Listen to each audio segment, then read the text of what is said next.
বন্ধুরা, ছোলার ডাল দিয়ে একদম দোকানের মতো মুচমুচে মশলা আলু ধোসা তৈরি করে দেখাবো। মাত্র 10 মিনিটেই চাল ডাল কিভাবে ভেজে ইনস্ট্যান্ট ধোসা তৈরি করবেন তারই সম্পূর্ণ টিপস বলে দেব, যাতে প্রত্যেকেই একদম পারফেক্ট দোকানের মতো ধোসা তৈরি করতে পারেন। আর যেহেতু ছোলার ডাল দিয়ে তৈরি করব, দুর্দান্ত টেস্টি হবে। খুব সহজেই ধোসাগুলো হাত দিয়ে টানলেই প্যান ছেড়ে উঠে আসবে। ধোসাগুলো ভীষণই মুচমুচে তৈরি হবে। সম্পূর্ণ ভিডিও দেখতে থাকুন, আশা করছি ভালো লাগবে। রেসিপি ভালো লাগলে লাইক, শেয়ার, কমেন্ট ও সাবস্ক্রাইব করে পাশে থাকবেন। দেখে নেওয়া যাক আজকের রেসিপি। নমস্কার বন্ধুরা, আমি পাপড়ি পদ্মাবতী ফুড ক্রিয়েশনে আপনাদের সবাইকে স্বাগত। ধোসা তৈরি করার জন্য আমি এখানে ছোট বাটি মেপে নিয়ে নিলাম 1 বাটি আতপ চাল। যে কোনো একটা বাটি বা কাপ একটু মেপে নিতে হবে। দেখুন, ওই বাটিরই হাফ বাটি আমি নিয়ে নিলাম ছোলার ডাল, আর ওই বাটিরই হাফ বাটি নিয়ে নিচ্ছি বিউলির ডাল। এরপর আমি সমস্ত ডাল আর চাল দেখুন একটা জায়গার ভেতরে নিয়ে নিয়েছি, আর প্রথমে জল পাল্টে পাল্টে আমি 4 বার ধুয়ে নিয়েছি। আর তারপরে মিডিয়াম গরম জল আমি এখানে দিয়ে দিয়েছিলাম। মিডিয়াম গরম জল দিয়েছি, খুব গরমও নয় আবার কিন্তু হালকা গরমও নয়। মিডিয়াম গরম জলে আমি এটা 10 মিনিট ভিজিয়ে রেখেছিলাম। 10 মিনিটের মধ্যে চাল ডাল সুন্দরভাবে রেডি হয়ে যাবে। চাইলে বেশি টাইমও রেখে দিতে পারেন। এরপর আমি এখান থেকে দেখুন কিছুটা চাল ডাল মিক্সি জারের ভেতরে নিয়ে নিচ্ছি। পেস্ট বানিয়ে নিতে হবে। আর এখানে অল্প করে জল দিয়ে দিলাম, খুব একটা পাতলা করা যাবে না। অল্প জল দিয়ে আমি এটা মিক্সিতে পেস্ট বানিয়ে নেব। দেখুন আমি পেস্ট বানিয়ে নিয়েছি, তবে পেস্ট তৈরি করার সময় এখানে আরও একটু জলের প্রয়োজন হয়েছিল। আমি এখানে আরেকটু অল্প জল দিয়ে পেস্ট বানিয়ে নিয়েছি। আর আপনারা তো দেখে বুঝতেই পারছেন এরকম গাঢ় গাঢ় করে পেস্ট তৈরি করতে হবে। আমি পেস্টটা বানিয়ে দেখুন একটা বাটির মধ্যে ঢেলে নিচ্ছি। আর বাকি যে ডালটা রয়ে গেছিলো সেই চাল ডালটাও আমি আবারও পেস্ট বানিয়ে এখানে দেখুন ঢেলে নিচ্ছি। সম্পূর্ণ চাল ডাল আমি এখানে পেস্ট বানিয়ে নিলাম। আর খুব ফাইন করে তৈরি করতে হবে, যাতে কোনো রকমের দানা দানা ভাব না থেকে যায়। মিক্সি জারটা ধুয়েও অল্প করে জল আমি এখানে দিয়ে দিয়েছি। আমি এটা সাইডে সরিয়ে রাখলাম। এখন আমি একটা গ্যাস জ্বালিয়ে দেখুন কড়াই বসিয়ে দিয়েছি। আর অল্প করে একটু সর্ষের তেল ফোড়ন হিসাবে দেখুন এখানে দিয়ে দিলাম একটু গোটা জিরে আর সর্ষে। আর অল্প করে আদা আর রসুন আমি এখানে গ্রেট করে দিয়ে দিলাম, খুবই সামান্য পরিমাণে একটু নাড়াচাড়া করে নিয়েছি। দিয়ে দিলাম ছোটো সাইজের একটা টমেটো টুকরো করে কেটে। আর এরপর এখানে দিয়ে দিচ্ছি কুচনো পেঁয়াজ। যদি পেঁয়াজ না খান তাহলে পেঁয়াজ রসুন এখানে বাদ দিয়েও তৈরি করতে পারেন। এরপরে নাড়াচাড়া করে আমি হালকা ভেজে নেবো, খুব একটা এটা ভাজার দরকার পড়বে না। একটু হালকা আমি নাড়াচাড়া করে দেখুন এটা রেডি করে নিচ্ছি। এরপর এখানে দুটো যে কারি পাতা যে স্টিক হয়, দেখুন আমি ফ্রেশ কারি পাতা এখানে দিয়ে দিলাম অল্প করে, সুন্দর ফ্লেভার আসবে, খেতে অসাধারণ লাগবে। একটু নাড়াচাড়া করে নিয়েছি। এরপরে দিয়ে দিলাম অল্প করে একটু গুঁড়ো হলুদ আর কিছুটা কুচনো কাঁচা লঙ্কা এখানে আমি দিয়ে দিলাম। ঝাল আপনারা নিজেদের পছন্দ মতন কম বেশি ব্যবহার করবেন। আবারও দেখুন সব কিছু আমি একটু ভালো করে মিশিয়ে নিলাম। আর গ্যাসের ফ্লেম লোতে রেখেই আমি দেখুন এগুলো রেডি করে নিচ্ছি। এরপর কিছুটা সেদ্ধ করা আলু আমি ভালো করে ম্যাশ করে নিয়েছি, সেটা দেখুন এখানে দিয়ে দিচ্ছি। দিয়ে দিলাম স্বাদ মতো নুন।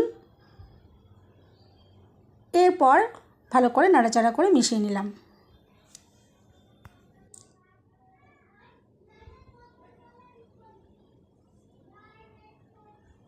এরপর কিছুটা কুচনো ধনে পাতা আমি এখানে দিয়ে দিলাম, এতে সুন্দর একটা ফ্লেভার আসবে।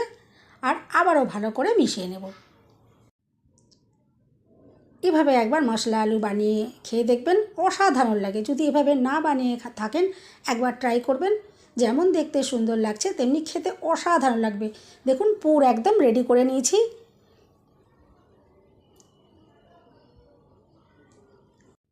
এরপর যে চাল ডাল আমি বেটে রেডি করে নিয়েছিলাম, এখানে আমি 4 চামচ টক দই আর স্বাদ মতো নুন দিয়ে দিয়েছি।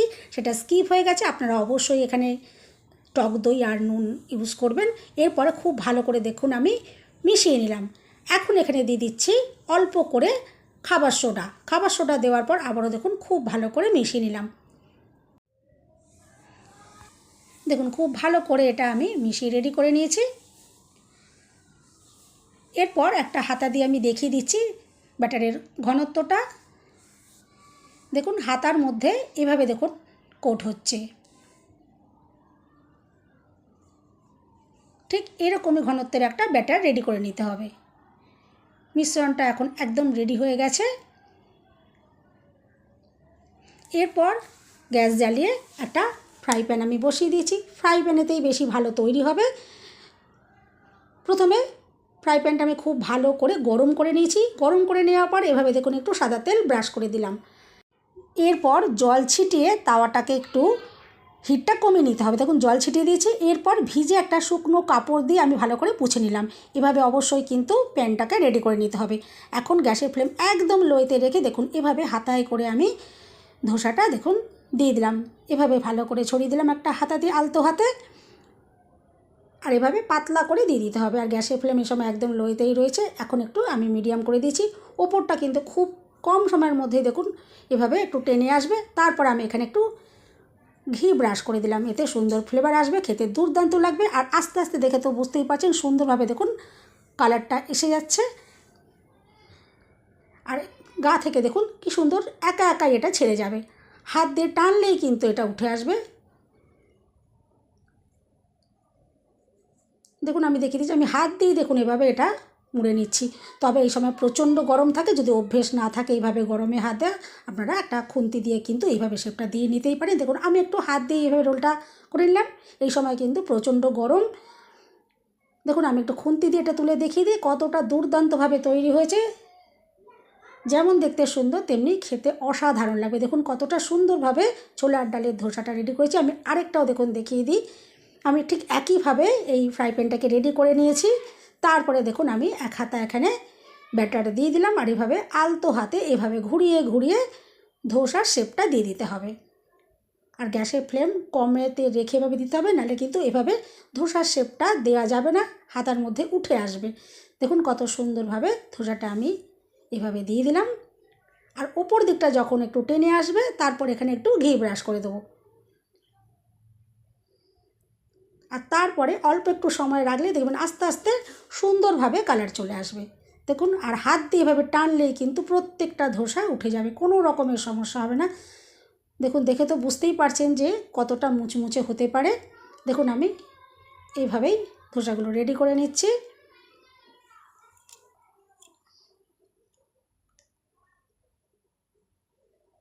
দেখুন একে একে সুন্দর করে ধোসাগুলো যেমন মুচমুচে তৈরি হবে তেমনি দুর্দান্ত টেস্টি। এরপর আমি আরেকটা ধোসাও দেখুন দেখিয়ে দিই। যেই মশলা আলুটা আমি তৈরি করেছিলাম, একটা ধোসা এভাবে রেডি করে নেওয়ার পর যে মশলা আলুর যে পুরটা তৈরি করেছিলাম সেটা দেখুন এভাবে ধোসার উপর দিয়ে দিয়েছি। দোকানে যেভাবে দেওয়া হয় এভাবেও কিন্তু আপনারা ধোসা তৈরি করে নিতে পারেন, দুর্দান্ত লাগবে। আর আমি এখানে একটা সবুজ চাটনিও তৈরি করেছিলাম, ধনেপাতার চাটনি। এটা চাইলে আপনারা নাও তৈরি করতে পারেন বা তৈরিও করতে পারেন। আমি এখানে একটু ঘরে তৈরি করা ছিল ধনেপাতার চাটনি, সেটা এখানে দিয়ে দিলাম। এটা খেতে কিন্তু অসাধারণ লাগবে।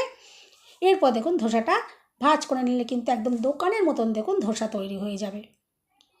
বন্ধুরা আপনারা তো ধোসা অনেক রকমভাবেই তৈরি করে খেয়েছেন। ছোলার ডাল দিয়ে যদি ধোসা না তৈরি করে থাকেন এভাবে অবশ্যই একবার তৈরি করতে পারেন, যেমন মুচমুচে তেমনি হেলদি ও টেস্টি। বন্ধুরা রেসিপি ভালো লাগলে একটা লাইক দিতে একদম ভুলবেন না। চ্যানেলটা সাবস্ক্রাইব করে পাশে থাকার অনুরোধ রইল। সবাই সুস্থ থাকবেন, ভালো থাকবেন। দেখা হবে নেক্সট ভিডিওতে। ভিডিওটা শেষ পর্যন্ত দেখার জন্য সবাইকে রইল অসংখ্য অসংখ্য ধন্যবাদ। দেখুন সমস্ত ধোসাগুলো আমি তৈরি করে নিয়েছি। এখানে ধনেপাতার চাটনি আর মশলা আলুর সাথে। দেখে তো বুঝতেই পারছেন যে কতটা দুর্দান্ত দেখতে লাগছে আর কতটা যে মুচমুচে তৈরি হয়েছে। আমি সেটা ধোসা এখান থেকে ভেঙেও আপনাদেরকে দেখিয়ে দেবো, দেখলেই বুঝতে পারবেন যে কতটা মুচমুচে ক্রিস্পি তৈরি হয়েছে। সকালের জলখাবারে কিন্তু এভাবে আপনারা অবশ্যই বানিয়ে নিতে পারেন, দেখতে আর খেতে অসাধারণ লাগবে।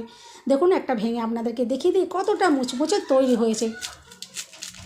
দেখুন দেখে তো বুঝতেই পারছেন কতটা মুচমুচে তৈরি হয়েছে, হাতের সাথে দেখুন একদম মিশে যাচ্ছে, এতটাই মুচমুচে।